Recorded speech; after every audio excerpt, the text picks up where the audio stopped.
Well, all right. How's everyone out there? And got you going tonight on. Oh, I forgot to do the Facebook thing. Let me get you going over here to Facebook and the Biker News Canada page, and we got you going on YouTube. I got you going on TikTok, which will be a video which I'll post as soon as I'm done. This is a biker news story from the newspapers. And again, these are not the type of stories I like to feature and make the main focus of my channel. But when they come up, I feel um, I have to relay them over to my audience because I think it's only right. And it's not really a brand new story. It was released 3 days ago, so it shows how much I really watch the newspapers. But it involves a big club and involves some big names and blah blah blah. And I don't think I'm gonna do word for word on this story. I'm gonna kind of give it from my perspective. This story, unfortunately, I feel like I know a little bit more than being released, but I'm not going to be the one that says it in public either. So, an alleged Hells Angel biker swept up in a gambling bus was shot dead. So, there's a big gambling bust some years ago involving some members of the HAs, and it drug on, and most of the charges all got stayed or dismissed or whatever. It went away because it's a charter thing, and your trial has to be presented by a certain amount of time, and the Crown didn't make that deadline. So here's the poor guy. He's the victim, Craig McQuillam, I think you would say his last name, an alleged Hells Angel biker who was swept up in a massive bus targeting illegal sports betting, was shot dead. Sorry about that on TikTok. Outside a Burlington restaurant.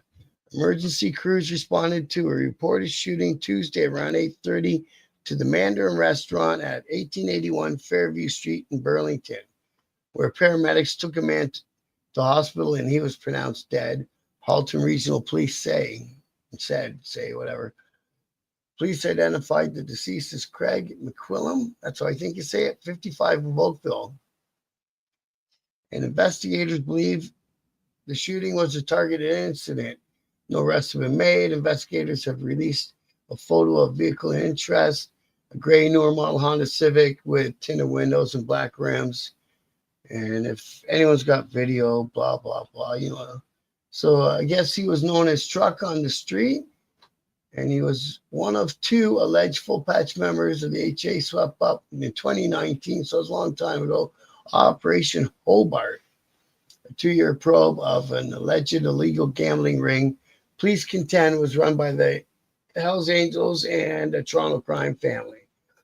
Investigators allege McQuillam and Rob Barletta, the founder of the London Hells Angels. So they put that in because this newspaper I'm reading it from is a London newspaper. It's a London Free Press.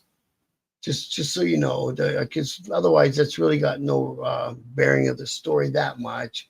So they allege these guys are the ringleaders of this sophisticated operation that controlled all these sport betting websites and took in all this money, blah, blah, blah. So they were charged with bookmaking and stuff like that, and you know all the regular stuff. That's the other guy from the gambling arrest again. So the case fizzled in the courts, and the charges against most of the accused were withdrawn or stayed. Like I said, so it's because it was going to take 42 months for the case to make it through, and there's a 30-month timeline. So now what's going on is they seized 40 million in assets. Allegedly, that's what they're saying. It's probably a lot less than that in real numbers, but they like to jack up the numbers so it sounds good. You know, homes, cars, cash, gold, silver, blah blah blah. They took what they could that they thought would be worth some money in the police auction. So now all that stuff that they took is tied up in legal battles because they made up some crazy law. They used it against me one time and said that even though we weren't convicted of the crimes. They were keeping the stuff. And they made some law that said they could do so. So anyways, so yeah, now they go on to dirt his wife. So that's not too cool. The guy's already dead. Now they're talking shit about his old lady, saying that they laundered money and they had check cashing, whatever, right? Then they got to put up the obligatory pictures of the vest and some cash in the truck and stuff. And then they go on to talk about Rob, who's moved to Montreal. So good for him. And they mentioned that there was an attempt on his life one time in Toronto one time in 2020. And there's been no arrest made on that either. So the meat of the story is, um, a one percenter shot down, no arrest, no nothing. And from what I learned from my days around the club scene was a lot of times, even if they do get arrested, they walk away from it. Some crap bull, self-defense or whatever they claim. So there it is. I'm sure there's going to be a massive funeral down there. From the chapter he's a member of, and my condolences to the club, of course. And let's see what happens out of this. I think there's going to be more things come along out of this. Oh, sorry, guys. I was even looking at the chat. Hey, Barbie, thanks for dropping in. Thanks, Steve. Thank you for dropping in, too. And yeah, that's what I was doing for tonight. Another biker shot. And I got a feeling there won't be many arrests. There's another one of these guys from this case that got shot coming out of a gym not maybe 3-4 years ago. I'm surprised they didn't mention that in this story. Actually, I thought that they did. And I really thought that they meant, yeah, they're saying all the stuff that this dude bought. Yeah, here it is right there. McCullum isn't the first alleged biker linked to Hobart to be targeted.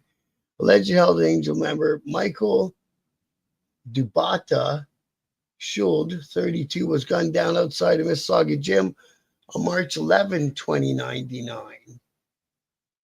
And he was under OPP surveillance when he got shot and killed right outside of his gym. He went and did a workout and got ambushed, similarly to how this fella got ambushed. So the people were waiting who they were waiting for, and they did what they came to do. No hesitation. So when the cops said it's probably a targeted event, I guess on that one, I'd be inclined to agree. Go Leafs. Well, that's it. That's the last I'm talking about bikers getting shot, I hope, for a while. Now, I can roll this into, I've been, watching this other guy's channel, and he just goes and goes about what's going on in Quebec. And it's pretty volatile sometimes in Quebec.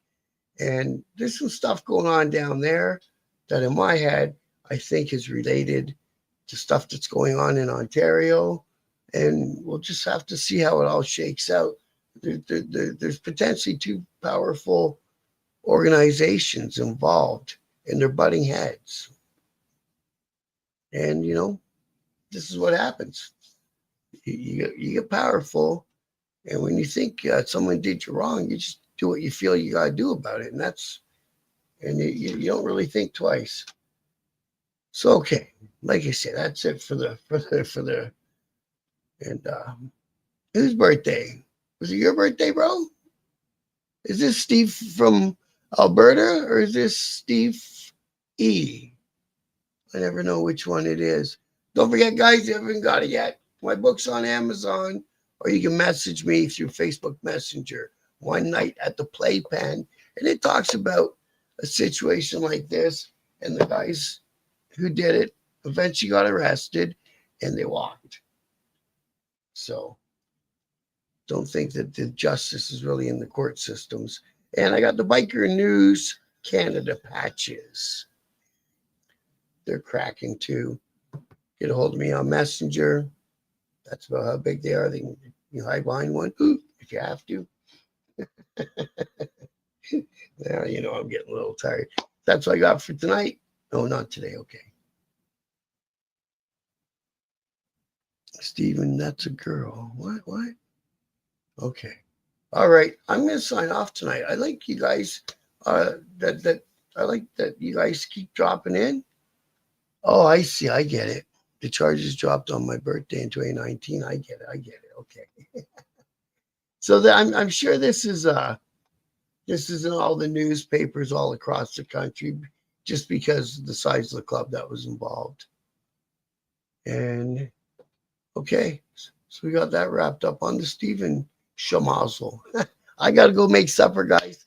Thanks for coming and watching. It makes my day. It makes me feel appreciated. And much love to you guys. I'll be back with another video a little bit later on tonight, talking about the Tuesday night bike rides. Hopefully it ain't raining tomorrow because it's thundering out right now where I live. All right. Thanks, guys. Good night.